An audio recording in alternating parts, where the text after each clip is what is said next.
KF-21이 또 한 번 세계를 놀라게 했다.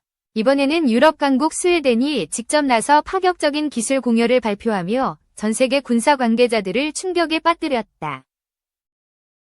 스웨덴 정부는 공식 발표를 통해 KF-21의 미래 기술 발전을 위해 자국의 핵심 항공기 기술을 한국에 공여하겠다고 밝혔으며 이는 군사 역사상 유례를 찾기 힘든 파격적인 결정이다. 이와 동시에 스웨덴은 한국과의 군사협력 강화를 위해 향후 KF-21과 연계된 무기체계 공동개발까지 고려하고 있는 것으로 전해지며 유럽 내에서도 큰 파장을 일으키고 있다. 특히 스웨덴의 발표가 있기 전까지 유럽 국가들은 KF-21에 대한 신중한 입장을 유지해왔지만 이번 결정으로 인해 유럽의 군사 판도가 급변할 가능성이 커졌다. 스웨덴의 발표와 함께 가장 큰 충격을 받은 국가는 다름 아닌 인도네시아와 프랑스였다. 당초 KF-21 공동개발국으로 참여했던 인도네시아는 한국과의 협력 과정에서 지속적인 지원과 분담금 미납 문제로 신뢰를 잃어왔으며 이에 따라 최근 KF-21 시제기에서 인도네시아 국기가 삭제되는 등 사실상 협력 관계가 단절된 상태였다. 이번 스웨덴의 발표로 인해 인도네시아는 더 이상 KF-21 외 주요 파트너국으로 인정받지 못할 가능성이 높아졌으며 이는 인도네시아 국방부에도 심각한 타격이 될 전망이다. 또한 프랑스 역시 이번 발표로 인해 큰 충격을 받은 것으로 보인다. 프랑스는 기존의 자국의 라팔 전투기를 유럽과 동남아 시장에서 강력히 밀어왔으며 KF-21이 본격적으로 시장에 진입할 경우 라팔 전투기의 입지가 크게 줄어들 것을 우려해왔다. 하지만 스웨덴이 KF-21과의 협력을 공식화하면서 프랑스의 전투기 시장에도 상당한 변화가 불가피해졌다. 특히 KF-21이 스웨덴의 기술 지원을 통해 차세대 전투기로 발전할 경우 라팔뿐만 아니라 유럽 주요 국가들이 개발 중인 6세대 전투기 프로젝트에도 큰 영향을 미칠 것으로 예상된다. 이와 관련해 스웨덴 정부 관계자는 KF-21이 세계 시장에서 경쟁력을 갖추도록 돕는 것이 우리의 목표이며 이를 통해 한국과의 군사협력을 더욱 공고히 할 것이라고 밝혔다. 또한 KF-21이 향후 유럽 전투기 시장에 본격적으로 진출할 경우 이를 적극적으로 지원할 의향이 있다고 덧붙였다. 이번 발표는 단순한 기술 공여를 넘어 한국이 유럽 군사 시장에서 새로운 강력한 파트너를 확보했다는 점에서 더욱 중요한 의미를 갖는다. 한국 역시 이번 협력을 통해 KF-21의 유럽 시장 진출이 더욱 가속화될 것으로 기대되며 이는 기존의 미국과 유럽 중심의 전투기 시장에 새로운 변화를 가져올 가능성이 높다. 결국 KF-21은 단순한 한국의 전투기를 넘어 전 세계 항공기 산업의 판도를 뒤흔들고 있으며 이번 스웨덴의 파격적인 발표는 이를 더욱 확고히 하는 계기가 되고 있다. KF-21 보라매는 대한민국이 독자적으로 개발한 첫 번째 초음속 전투기입니다. 보라매라는 이름은 한국의 맹금류인 매를 상징하며 대한민국 영공을 수호하겠다는 위지를 담고 있습니다. 이 전투기는 한국항공우주산업 KAI 이 주도하여 개발했으며 2015년부터 시작된 한국형 전투기 KF-X 사업의 결과물입니다. KF-21은 4.5세대 전투기로 분류되며 부분적인 스텔스 기능을 갖추고 있습니다.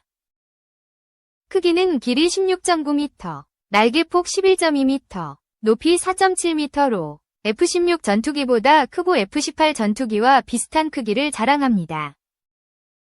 최대 속도는 마하 1.81, 시속 2200km에 달하며 항속거리는 2900km, 무장 탑재량은 7.7T에 이릅니다.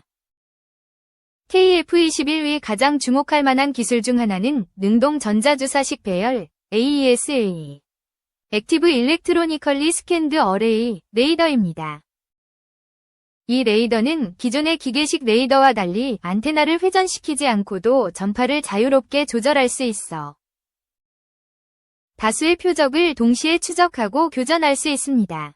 AESA 레이더는 고속으로 기동하는 물체를 추적하는 능력이 뛰어나며 고장이 나더라도 성능이 바로 저하되지 않는 점진적 성능 저하 특성을 갖추고 있습니다. 이는 KF-21의 전투 능력을 크게 향상시키는 핵심 요소입니다. KF-21은 공대공, 공대지 공격 능력을 모두 갖춘 다목적 전투기입니다. 최신의 무장을 거의 모두 적용할 수 있어 다양한 작전 수행이 가능합니다.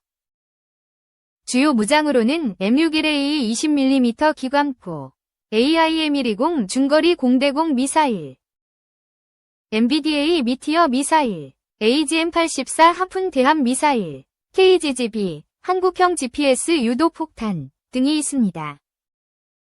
특히 주목할 만한 것은 철룡이라 불리는 장거리 공대지 유도 미사일입니다. 길이가 4.9m에 달하는 이 미사일은 보라매의 발톱이라는 별명을 얻을 정도로 강력한 화력을 자랑합니다. 2028년까지 개발 완료를 목표로 하고 있으며 적의 지하 벙커와 주요 시설을 파괴하는 핵심 무장이 될 전망입니다. KF-21 보라매 개발 사업은 2001년 김대중 대통령이 처음 발표한 이후 약 20년에 걸친 긴 여정을 거쳤습니다. 초기에는 기술적 어려움과 경제적 부담으로 인해 회의적인 시각도 있었지만 꾸준한 노력 끝에 2021년 4월 시제기가 처음으로 공개되었습니다. KF-21의 개발은 단순히 전투기 하나를 만드는 것 이상의 의미를 갖습니다. 이는 대한민국의 항공우주 기술력을 한 단계 끌어올리고 방위산업의 자주성을 강화하는 계기가 되었습니다. 또한 국내 항공 관련 기업들의 기술력 향상과 일자리 창출에도 크게 기여하고 있습니다. KF-21은 현재 양산을 앞두고 있으며 2026년 말부터 공군에 순차적으로 인도될 예정입니다. 초기에는 공중전 능력을 갖춘 블록 1 버전 2, 이후에는 공대지 및 공대함 전투 능력을 완전히 통합한 블록 2 버전이 전력화될 계획입니다. 더 나아가 KF-21은 5세대, 6세대 전투기로의 진화적 개발을 염두에 두고 설계되었습니다. 향후 더 높은 수준의 스텔스 기능과 유무인 복합 운영 능력 등을 갖출 수 있도록 발전 가능성을 열어두고 있습니다. KF-21의 성공적인 개발과 양산은 대한민국의 방위산업 경쟁력을 크게 높일 것으로 기대됩니다.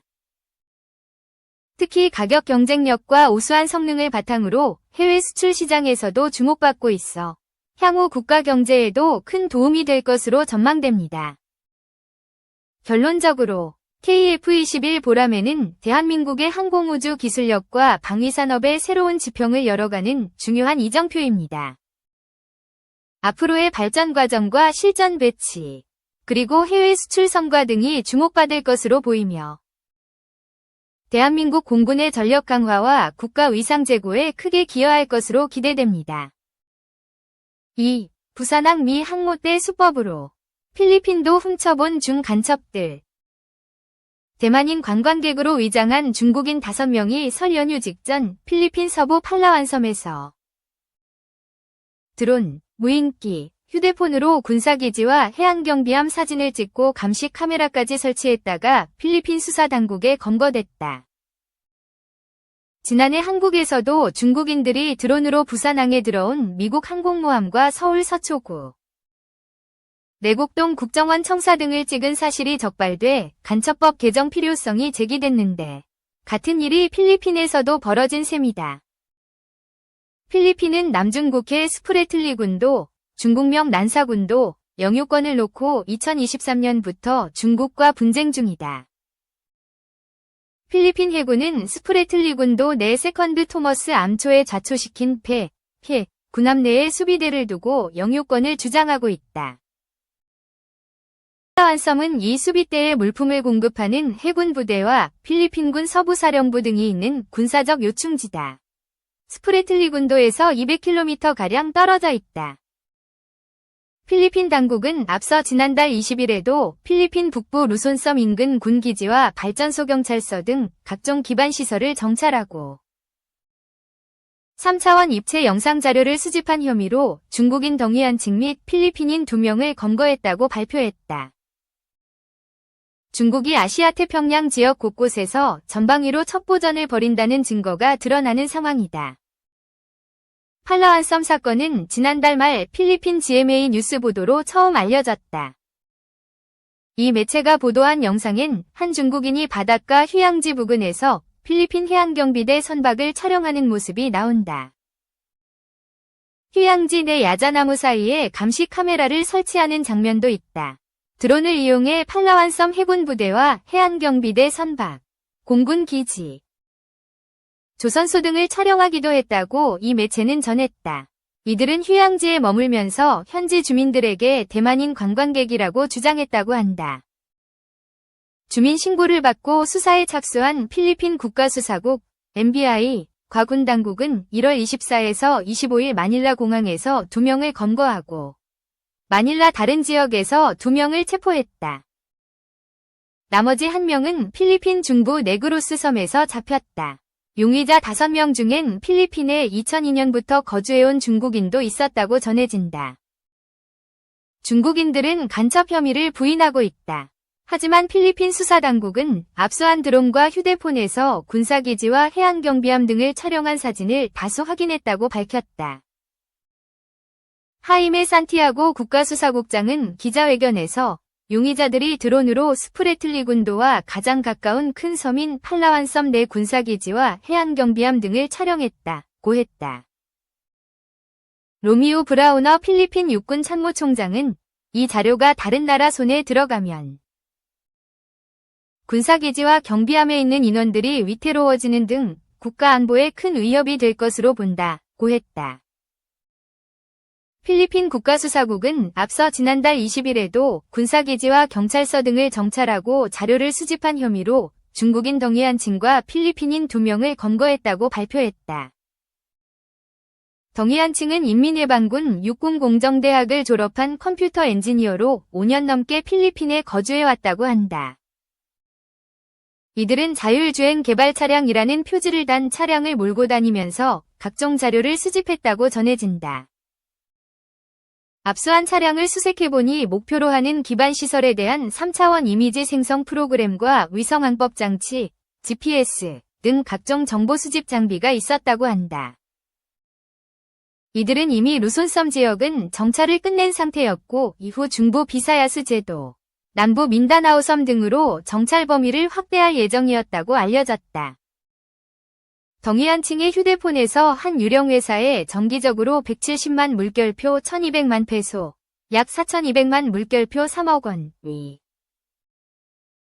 보낸 사실까지 포착돼 필리핀 국가수사국은 배후의 중국 간첩 조직을 확인 중이다.